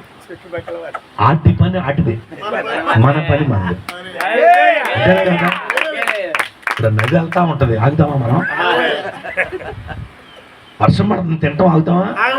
వడగాలు వస్తే తింటాం ఆగుతామా? మన దేవుని పని ఎందుకు ఆపాలి? నీతి పని ఇది. ఆమేన్. నీతి పని. అందుకనే నీతి నిమిత్తముగా హింసైన ప్రార్థన చేసేప్పుడు ప్రార్థన కూడా నీతేనండి, మంచేనండి. ఈ నీతి చేసేప్పుడు ప్రార్థన చేసేప్పుడు కొంతమంది ఎక్కిరిస్తారు, హేళన చేస్తారు, రకరకాలుగా మాట్లాడతారు, దూషిస్తారు. అయినా సరే నీతి నిమిత్తం ఆ ప్రార్థన నిమిత్తంగా నీకు హింస కలిగిన, బాధ కలిగిన ఖచ్చితంగా నీకు ధన్యత. మా నాన్నగారు ఇప్పుడు చెప్పాను కదా ఇందాక, ఆ సాప్ వేసుకొని అక్కడే ఆ కొండ కొడుతూ ప్రార్థన చేసుకుంటూ అక్కడే ప్రార్థన పెడితే పాటలు పాడుతుండే అక్కడున్న అక్కడ ఇల్లు ఉండేది కదా. ఈడలో ఒక పెద్ద మనిషి ఉన్నాడు, ఆడి ఎగదోలుడు.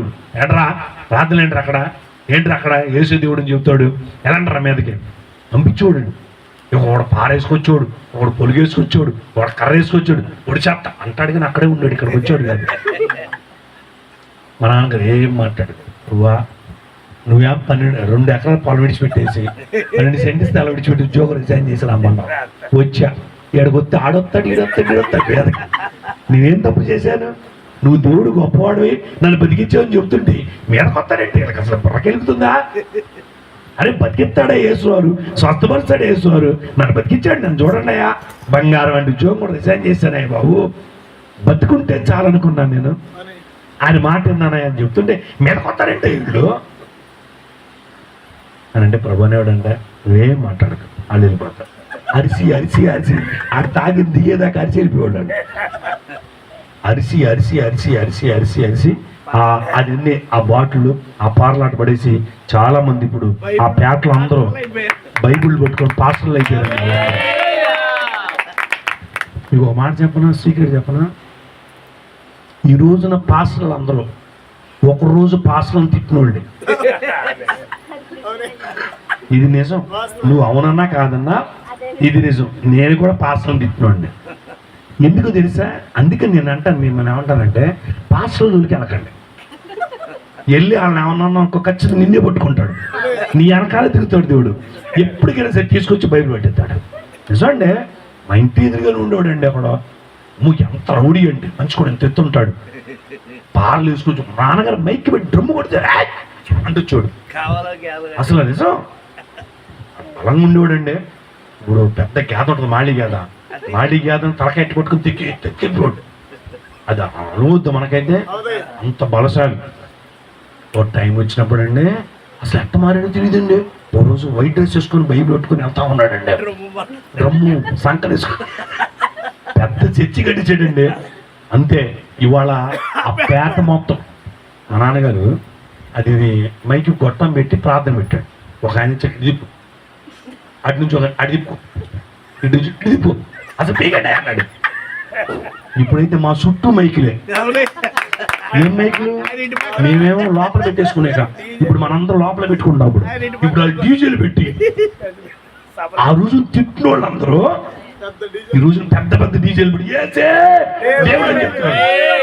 ఏమనాలండి? మా నాన్నగారు అంటాడు, ఇంతేరా, అందుకని మన వెనక్కి తగ్గకూడదు. మనం గనక ఏంటి సతీషా, ఏంటి ప్రార్థన బయలుదేరవా అన్నాడు అనుకో, అమ్ము అని వెనక్కి తిరిగి అనుకో, రేపు ఆడేళ్తాడు ముందుకి, ఖచ్చితంగా వెళ్తాడు ప్రార్థన. నేను ఎవరినో అంటావా? ఖచ్చితంగా ఇన్ని ఇలా కొత్త దేవుడు. ఇది వాస్తవం. మా నాన్నగారండి ఎవరు పాస్టర్ గారు పాటలు పెడుతుంటే, ప్రార్థన పెడుతుంటే యుద్ధంలో కదని ఏనుగులో కడుతున్నారా, ఇక్కడ తన్నడరా రాళ్ళు వేసాను అంట. మా నాన్నగారు దేవుడు చూసి నిన్నే కొట్టుకుంటాం, నీతోనే వస్తాను నాయన, నీతోనే పెట్టిస్తా ప్రార్థనలో. అందుకనే ప్రార్థనలు జోలికి వెళ్ళకండి. ఆమె వెళ్ళి ఆమె తిట్టావు అనుకో, నువ్వు తొందరగా వచ్చేస్తావు దీనిలోకి.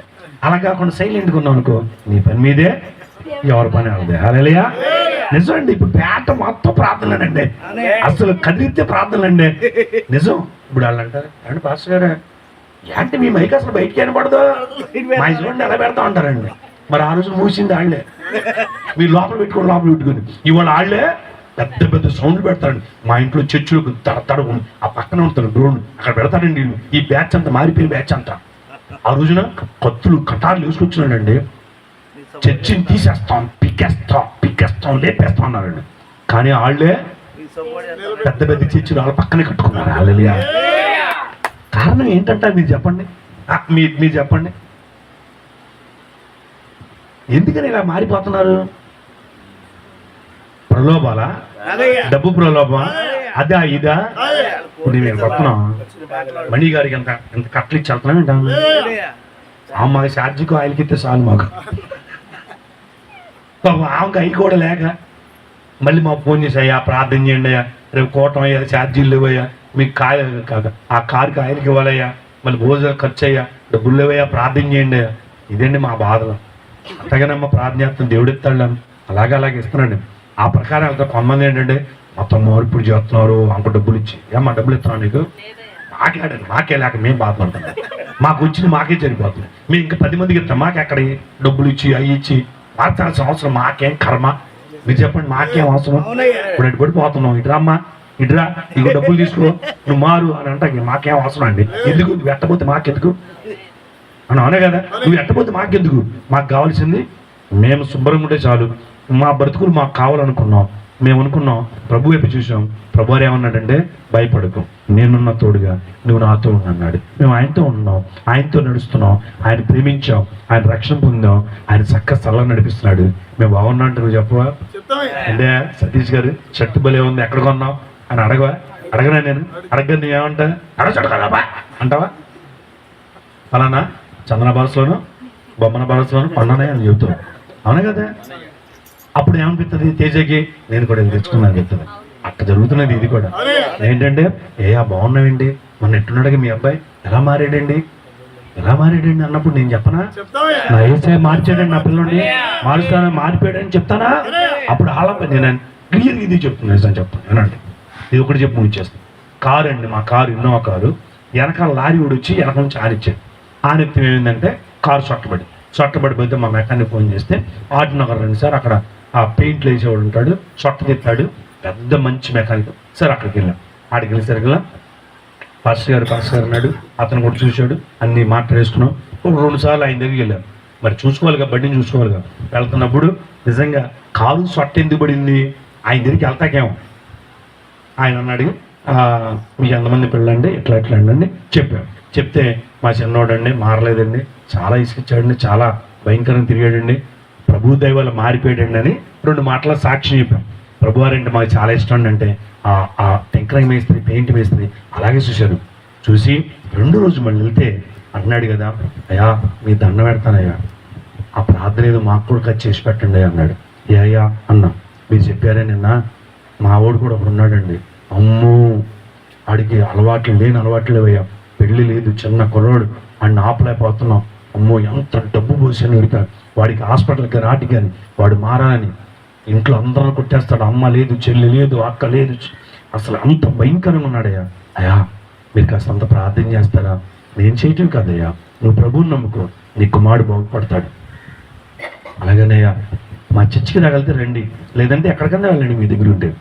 ఆ తర్వాత కారు బాగుపడిపోయింది, నేను చెప్పేసి వచ్చాను, తీసుకొచ్చేసుకున్నాను. మా అబ్బాయి కోసం ప్రార్థన చేయండి పాస్టర్ గారు అన్నాడు. ఆయన ప్రార్థనకి వెళ్ళడం, ప్రార్థన అని తెలియదు. నేను చెప్పిన మాటకి ఆయనకి ఎంత వేదన ఉందండి లోపల. బిడ్డ గురించి ఏడ్చాడండి, బీటెక్ చదివించాడండి పిల్లవాడు. కానీ ఎన్ని వ్యసనాలు, ఎన్ని డ్రగ్స్కి అలవాటు పడిపోయింది. ఇంట్లో అమ్మను కొడతాడు, నాన్న కొడతాడు, అసలు ఏం చేస్తాడటానికి తెలియదు. క్షణం ఇంట్లో ఉండడం, డబ్బులు డబ్బులు డబ్బులు, ఎంత డబ్బు తినేస్తాడు. సంవత్సరం తర్వాత మళ్ళీ ఒకసారి కనపడ్డాడు నాకు ఆయన, ఆ పెద్ద ఆయన కనపడినప్పుడు అన్నాను, నన్ను చూసి సగం వేసాడు, సగమే వైట్ షర్ట్ వేసాడు, సగమేమో ప్యాంట్ మారిందన్న, సగం వచ్చాడు ప్రార్థన. కానీ నన్ను చూశాడు, పాస్టర్ గారు అన్నాడు. అయ్యా వందనాలయ్యా అన్నాడు. వందనాలు అన్నా ఏంటి అన్నా? అయ్యా మీకు చెప్పినట్టుగా మీ అబ్బాయి మారాడు కదా, మా అబ్బాయి కూడా ఎందుకు మారడం, మేము కూడా చర్చికి వెళ్తున్నాం గారు, అక్కడ మా ఇంటి దగ్గర చర్చి ఉంది, ప్రార్థనకి వెళ్తున్నాను, ఇప్పుడు మావాడు కాస్త అంత స్థిమితంగా ఉన్నాడు అయ్యారు అన్నాడు. చెప్పండి, మీరు చెప్పండి, ఇప్పుడు ఏం చేద్దాం? పిల్లలు బాగుండాలా, భార్య భర్త బాగుండాలా, కుటుంబం బాగుండాలి కదా. ఇదే కదండి మేము ఎవరైనా కోరుకున్నది. మరి అందరూ బాగుండాలని కోరుకున్న వాళ్ళు ఎవరి బాగు కోసం వాళ్ళు సాగిపోవటం మంచిది. ఆమె అడ్డగించుకుంటే ఏమైందంటే వాళ్ళు నాశనం అయిపోతే మనకేదైపోతున్నా మనకు నాశనం. ప్రియులారా, ఇదే జరుగుతున్నది క్రైస్తవులు, అంత తప్ప మరొకట్లేనే లేదు. కాబట్టి కొంచెం అయిపోయింది, కూర్చున్నాం మా 2 నిమిషాలు కూర్చో, అయిపోయింది కూర్చో. కాబట్టి మరి ఇటువంటి గొప్ప దేవుణ్ణి విసర్జించుకోండి. ఆయన దగ్గర మనం చేయాల్సింది ఏం లేదు. వేలు ఏమని అడగడం, ఎకరాలు ఏమని అడగడం యేసువారు, అంటే మనులు మాణిక్యాలు ఏమని అడగడం. యేసువారు అడిగింది ఏంటంటే నీ హృదయాన్ని ఇమ్మంటున్నాడు. మన హృదయం నిండా ప్రభువుని అంకితం చేసుకుని ప్రార్థిస్తే చాలు. ప్రార్థన ప్రార్థన ప్రార్థన ప్రభువుని అర్జించి ప్రార్థన మనసు ఎక్కువ ఉంటే ఖచ్చితంగా ప్రభుని తోడుగా ఉంటాడు. గొర్రెల్ని కాసుకున్న ఆయన ప్రార్థన ఎక్కువ చేయటం వల్ల దావీదురాజు గారు మహారాజు గారు అయ్యాడు. దేవుడు ఆయన తోడుకున్న కారణం ఏంటంటే ఎక్కువ ప్రార్థన చేసేవాడు. అలా ప్రార్థన చేసిన బైబిల్లో ఉన్నారు, చరిత్రలో ఉన్నారు, మన సంఘంలో ఉన్నారు, మేమందరం ఉన్నాం. ప్రార్థన చేయబట్టి ఈ రోజు వరకు చల్లగా ఉన్నాం. మీరు కూడా ప్రార్థించండి, ప్రార్థించండి, ప్రార్థించండి. ఆమె హ్యాపీగా ఉంటారు. మీ ప్రార్థనకు అండగా ఇక్కడ ఉన్నటువంటి సోదరి మణి గారు మీకోసం ప్రార్థన చేస్తారు, ఆవిడ ప్రార్థన చేస్తారు, మాకు తెలియజేస్తారు. మేము అక్కడ సంఘాల్లో ఏ ఊరిలో మీకోసం ప్రార్థన చేపిస్తాం. ఆ ప్రార్థనే మీ సహాయ సహకారాలు అందిస్తుందని నేను మనం చేస్తున్నాం. ఆమె ప్రార్థన చేసుకుందాం, చేయండి, ఒక చిన్న ప్రార్థించండి. ప్రార్థన ఇప్పుడు ప్రార్థించండి, కళ్ళు మూసుకొని ప్రభువా యేసయ్యా నువ్వు గొప్ప దేవుడు నాయన, అయ్యా నన్ను ముట్టయ్యా, నాకున్న బలహీనతను తీర్చేయి, నాకున్న వ్యాధులను తీర్చేయి, నాకున్న సమస్యను తీర్చా. నీ సమస్య ఏంటో ఎవరికి చెప్పదు, యేసయ్య తెలిసి ప్రభువు తెలిసి ఖచ్చితంగా ఆయన ఆ సమస్యను తీర్చే దేవుడు. అందరూ అదే ఆయన కాన్సెప్ట్. నశించిన వారిని వెతికించుడి ఈశ్వర కాన్సెప్ట్. ఇది మత మార్పిడి కాదు, లేదా ఇంకోటి కాదు, నువ్వు అనుకున్నట్టు ఏదో కాదు.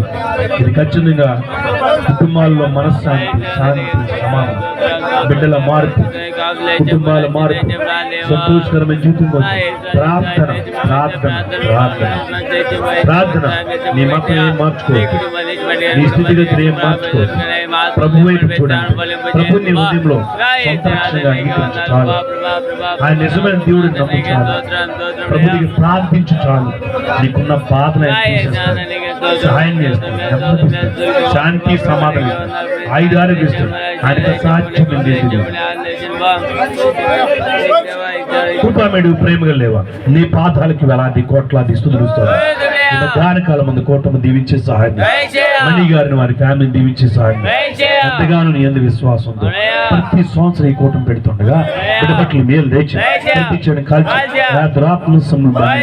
ఇదిగో ప్రభా, ఎందరైతే నీ ఎందు విశ్వాసం ఉంచుతారో వారందరికీ నీ గొప్ప రక్షణ కలుగు చేయ ప్రభా. నీ దగ్గర ప్రార్థించిన ఈ బిడ్డలందరినీ దీవించిన వారి పట్ల నీ మేలు దయచిన ప్రతిచ్చని కాల్చి దుష్టాత్మ సొమ్ములు బంధించి ప్రార్థనలో బలపరిచ, ఉపవాసాల్లో బలపరిచ, జాగరణాల్లో బలపరిచ వీళ్ళందరూ దీవించి నీ సొంత రక్షకుడుగా అందరి పక్షంగా మీరే ఉండి నీ ఆత్మాభిషేకాన్ని నీ బిడ్డ మీద సమృద్ధిగా సంధిపరిచే సహాయం ప్రతి ఒక్కరి సమస్యలను తీర్చే సహాయం మన ప్రభువును రక్షకుడైన యేసుక్రీస్తు వారి అతి పరిశుద్ధ నామమున అడిగి వేడుకుంటున్నాం మా పరమ తండ్రి. పరలోకమందున మా తండ్రి, మీ నామం పరిశుద్ధపరచును గాక, మీ రాజ్యం మాకు వచ్చును గాక, మీ చిత్తం పరలోకమందున భూమి మీద నెరవేరునుగా. మా నేడు ఆహారం మా దయచేయి, మళ్ళా ప్రార్థించుని మీకు క్షమించు శోధంతే కాదు నిరంతరం నీవేనవి. మనం లేచబడి కీర్తన పడుచుండగా దేవునికి ఆస్వాద పొందాం. దయచేసి అందరూ కూడా లేచబడదాం.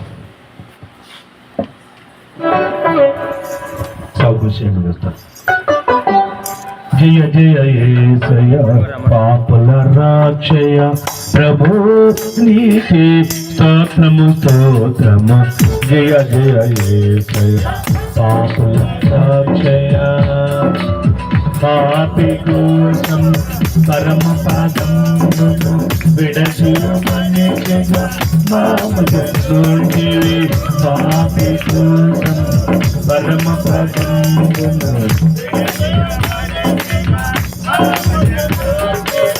మంటికి పోయే మనిషి నీవు, మంటికి పోయే మనిషి నీవు, మింటికి లేపి మహితాత్ముడు.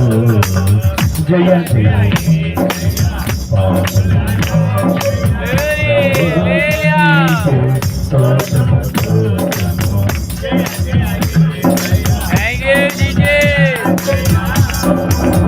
ఆలయ పండుగ గణపతియు నీజనీతము. ఆలయ మైదేవి ఆలయ పండుగ గణపతియు నీజనీతము. హృదయపగలను మేపిన దేవుడా, హృదయపగలను మేపిన దేవుడా, అందరి కన్ను వెలుగించును. జయ పాపుల రాక్షయ ప్రభు నీకే స్తోత్రము స్తోత్రము. జయ జయ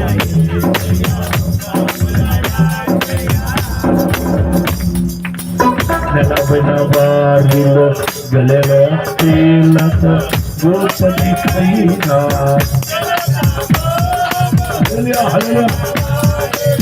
గలెలతో గోపతి అయినా జన సమూహము తెలుగును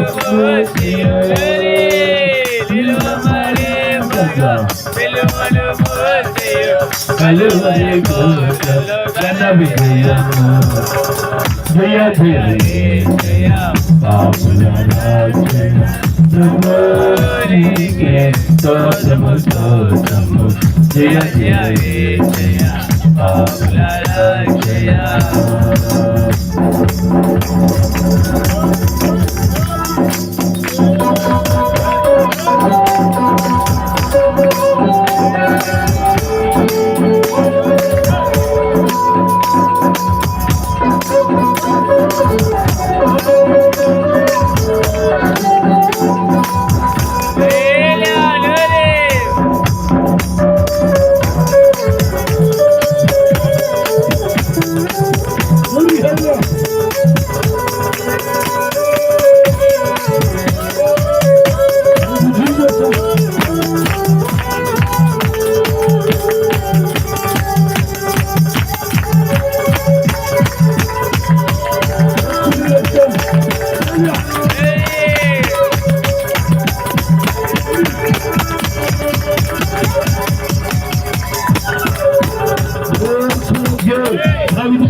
తట్టులకుండా మిమ్మల్ని కాపాడకును, తన మహిమత ఆనందముతో మిమ్మల్ని నిర్దోషులుగా నిలబెట్టుకును శక్తి గల మన రక్షకుడైన అద్వితీయ దేవునికి మన ప్రభువైన యేసుక్రీస్తు ద్వారా మహిమయు మహత్యమును ఆధిపత్యమును అధికారమును ఈగములకు పూర్వమును ఇప్పుడును సర్వయుగములు కలుగును గాక. ఆమేన్. తండ్రి కుమార పరిశుద్ధాత్మక సన్నిధి సదా మనకందరికి అలాగనే యొక్క మధ్యాహ్న కాలం ముందు ఈ స్తుతి కుటుంబకును మణి గారి ఫ్యామిలీకి ఇరువురు వారికి మాకును ఇక్కడ నిలబడిన ప్రతి ఒక్కరికి సదా మీ సన్నిధి తోడేయండి గాక.